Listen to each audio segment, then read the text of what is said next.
What if I told you there's a place where castles rise from cliffs, mist rolls like a mood swing, and people casually live where legends were born? Welcome to Scotland, where the past isn't dead. It's just having tea in a stone tower. Let's take a ride through the rugged, the regal, and the absolutely ridiculous beauty of this wild Celtic wonderland. 1. Edinburgh, city of stone and story. Edinburgh isn't just a city. It's what happens when history refuses to shut up.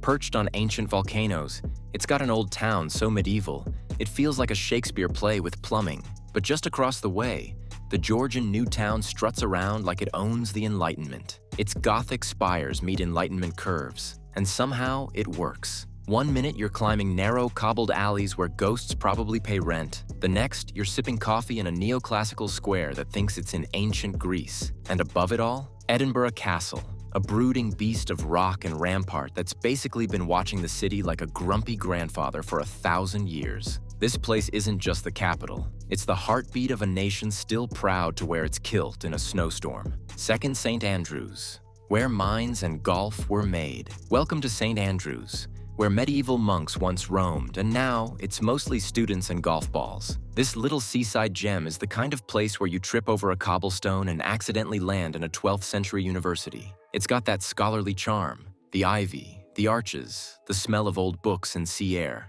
But it's also the birthplace of golf, because of course the Scots invented a sport that involves walking, wind, and losing things. The cathedral ruins stare out at the wild North Sea like it's contemplating its next dramatic wave, and the entire town feels like it was designed for poetic reflection, or Instagram. Here, saints, scholars, and sand traps have all left their mark. It's a place where tradition lingers, like the wind, and everything seems to whisper, "You're standing in history. Try not to scuff it." 3rd, Stirling, where crowns were won and lost. Stirling is where Scotland decided who gets the crown and who gets the boot. Perched right between the Highlands and Lowlands, it's the battleground of Scottish destiny. And dominating it all, Stirling Castle, part fortress, part palace, part massive middle finger to invaders. The views alone feel like a military advantage. You can literally see your enemies coming from miles away, which was helpful when everyone had a sword and a grudge. The town below winds up toward the cliffs like it knows the real dramas at the top. Inside the castle, you'll find echoing halls where royalty once plotted, dined, and occasionally tried not to be poisoned. Stirling doesn't just tell history, it makes you feel it. This place isn't just strategic, it's theatrical, with stone walls that once heard whispers of war, alliances, and the occasional ghostly bagpipe solo. 4. Loch Lomond and the Trossachs, nature's masterpiece. Loch Lomond isn't just a body of water. It's a poetic punch to the face. Stretching across Scotland's first national park, it shimmers with that kind of moody beauty that makes you want to write poetry even if you failed English. Mountains rise like they've got something to prove. Forests sway like they're hiding fairies. And somewhere in the distance, Ben Lomond watches it all like a proud dad. This landscape doesn't just whisper peace, it belts it out with a bagpipe. It's also home to red deer, golden eagles, and hikers trying not to slip while pretending they're Sir Walter Scott. The whole area feels timeless, like nature just decided to flex a little. Whether you're in a canoe, a camper van, or just sitting by the shore with a hot flask, Loch Lomond has that rare power. It makes even silence feel profound. 5. Isle of Skye, dreamland wrapped in mist. If Scotland had a fantasy setting, the Isle of Skye would be it. This place looks like someone turned a Viking saga into a landscape. The Cuillin Mountains stab the sky like ancient warriors. Waterfalls tumble into pools that shimmer like spells. And the mist? Oh, the mist shows up like a dramatic actor who's always on cue. Skye isn't just beautiful. It's absurdly, unfairly can't believe this is real beautiful. The old man of Storr sticks out of the earth like a stone giant's finger, daring you to figure out how it got there. Locals will tell you it's magic, and honestly, you'll believe them. Skye is where nature got dramatic and never toned it down. It's not just scenic, it's spiritual, wild, and a little weird, in the best possible way. Come here for the views. Stay because your jaw is still on the floor. 6. Isle of Mull, where rainbows meet wild coasts. The Isle of Mull feels like Scotland's softer side. If Skye is the dramatic poet, Mull is the watercolor painter with muddy boots. You arrive in Tobermory, where the waterfront looks like someone spilled a bag of Skittles onto a postcard. Those rainbow-colored houses? Absolutely adorable. But don't be fooled. Mull's got serious range. One minute you're strolling past sleepy harbors, the next you're standing on a beach so pristine it makes you question why you ever vacationed anywhere else. Calgary Bay could pass for the Caribbean if the Caribbean had puffins and the occasional cold Atlantic slap to the face. Mull is wild, but with a wink. It's the kind of place where the hills roll gently, the forests feel enchanted, and the only rush hour involves sheep. Quietly captivating, delightfully offbeat, Mull is what happens when Scotland whispers instead of roars. 7. Glencoe. Beautiful, brutal, and unforgettable. Glencoe doesn't ask for your attention. It commands it. You don't just visit this valley. You enter it like a cathedral of stone. Towering mountains close in on both sides. The sky broods overhead, and everything feels ancient. It's a place that looks like it remembers. The Three Sisters, those massive ridges, stand like they're guarding some sacred secret. And the air? Charged. Maybe it's the beauty. Maybe it's the history. Or maybe it's because Glencoe was the site of a betrayal so brutal it still echoes centuries later. The massacre of the MacDonalds isn't just a footnote. It's part of the land now. But Glencoe's not frozen in tragedy. It shifts with the seasons. Purple heather in summer, snow in winter, gold in fall. It's awe-inspiring, heart-stirring, and just a little haunted. You leave changed. Not dramatically, quietly, deeply. That's Glencoe. 8. Fort William and Ben Nevis, where earth touches sky. Fort William is where the Highlands stop being polite and start getting real. It's nestled at the base of Ben Nevis, which is less a mountain and more a giant dare. At over 4,400 feet, it's the tallest peak in Britain, and climbing it is basically a rite of passage. Equal parts sweat, windburn, and why did I do this? But whether you scale it or just admire it from the pub with a pint, Ben Nevis is a presence. Fort William itself, built as a military garrison, it's got that tough but lovable Highland vibe. It's a launch pad for adventurers, hikers, and folks who think maps are optional. Between the loch, the mountain, and the stubborn spirit of the town, this is where Scotland flexes its wild muscles. The weather might slap you, but the views will make it all worth it. 9. Oban, the sea's favorite child. Oban is the kind of port town that feels like it's permanently waving at the sea. Tucked into a perfect horseshoe bay, this place hums with salty air and the kind of charm you can't fake. It's known as the seafood capital of Scotland, which basically means every meal here could end with you licking butter off your chin and not even caring. Above the town sits McCaig's Tower, part Roman Colosseum, part Victorian flex, which offers killer views and zero historical battles, surprisingly. Down below, fishing boats and ferries buzz in and out like clockwork, carrying people to the Isles or just chasing the horizon. Oban feels alive, maritime to its bones. It's a place that never stopped being a gateway, just swapped cannonballs for CalMac tickets. Here, the ocean isn't a backdrop. It's a heartbeat, pulsing through every stone and story. 10. Glenfinnan, where legend and locomotives meet. Glenfinnan is one of those rare places where time doesn't just stand still, it poses dramatically while bagpipes play in the distance. Set at the head of Loch Shiel, it's where Bonnie Prince Charlie famously raised his standard in 1745, kicking off a rebellion that would change Scotland forever. Today, a lone Highland warrior statue gazes out over the loch like he's still waiting for backup.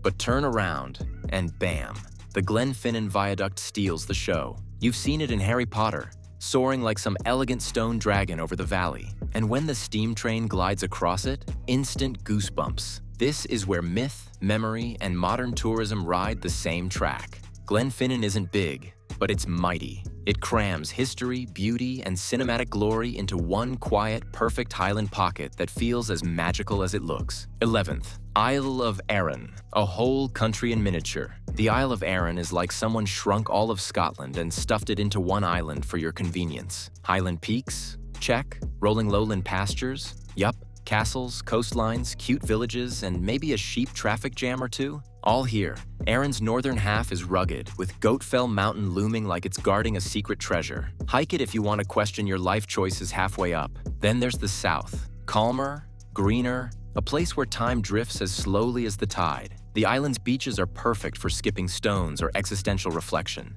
and every turn feels like a screensaver come to life. It's accessible, yet wild, polished, but never fake. Basically, if you want to experience every flavor of Scotland without crossing the mainland, Erin's your bite-sized buffet of beauty. 12th, Island Donan, the castle that launched 1,000 screens. If castles had dating profiles, Island Donan would be the one that crashes the app. It's the poster child of Scottish romance. Moody skies, tidal locks, stone walls rising from a tiny island like something straight out of a fantasy novel. It's the kind of place you expect a knight, a mermaid, or at least a really dramatic fog to appear at any moment. Originally built to fend off Vikings, because of course it was. It's seen battles, betrayals, and more than a few drone shots. Though it was destroyed in the 1700s, someone looked at the ruins and said, you know what? Let's fix it. And fix it they did. The restored castle is now pure movie magic. Iconic, indestructible, and ridiculously photogenic.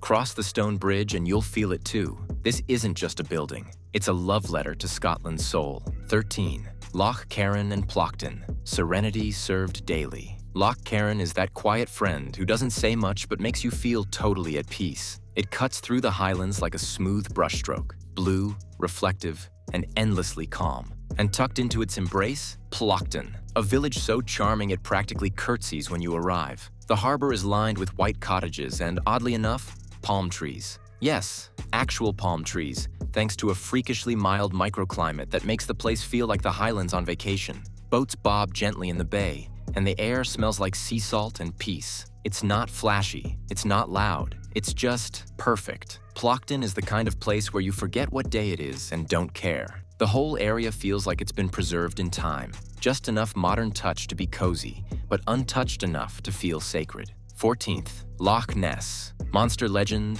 mythic landscape. Loch Ness is deep, like deeper than your emotional issues deep. Over 750 feet of ink-dark water stretching across the Great Glen, holding more mystery than your uncle's internet history. Of course, there's Nessie, the elusive legend, the underwater celebrity, the queen of cryptids. Whether she's real or not, you can't help but scan the surface and wonder just for a second, what if? But the loch is more than folklore. It's hauntingly beautiful. Towering forests drop straight into still water, and mist hangs like nature's stage lighting. On its western shore, the ruins of Urquhart Castle crumble majestically, still defiant after centuries of Highland chaos. You'll come for the monster, but you'll stay for the vibe, the kind of quiet that whispers, this is ancient ground. Tread softly. Loch Ness is mystery made physical, and whether or not something stirs below, something definitely stirs within. 15. Cairngorms. Scotland's wild Arctic heart. The Cairngorms aren't just a park. They're a punch of raw wilderness to the face, in the most respectful, majestic way possible. This place is big, Britain's largest national park, with peaks so granite-heavy and snow-dusted you'd think you've wandered into Norway. It's home to Arctic alpine plants, red squirrels that know they're cute, and weather that changes mood faster than you do before coffee. The land feels untouched, but it's very much alive, shaped by millennia of storms and the quiet endurance of life clinging to rock and root. Ballater, tucked at the park's edge, brings the human touch with its royal connections and stone chic vibes. But out in the wild, it's just you, the wind, and the kind of silence that feels older than time. The Cairngorms don't care for drama. They are the drama. Stoic, wild, and endlessly humbling. 16. Bow Fiddle Rock and Dunnottar Castle. Edge of the world energy. Welcome to the edge,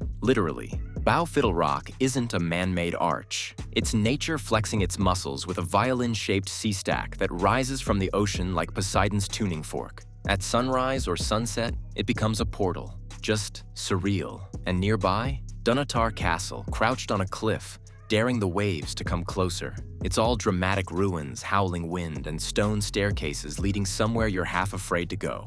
Once a fortress for rebels and royal secrets, it now stands like a shipwreck of the past. Broken, brave, unforgettable. This isn't Scotland's soft side. This is the Gothic novel chapter. Salt spray, grit, glory. You don't just visit Bowfiddle and Dunnottar, you stare, you gasp, and maybe, just maybe, you promise to come back. Because these aren't just destinations. They're the punctuation marks at the end of Scotland's epic sentence. And just like that, we've circled a land that doesn't believe in being ordinary. Scotland doesn't whisper stories. It bellows them from mountaintops and carves them into stone. From the lochs that mirror the sky to castles that refuse to fall, this country is stitched together by myth, mud, and magic.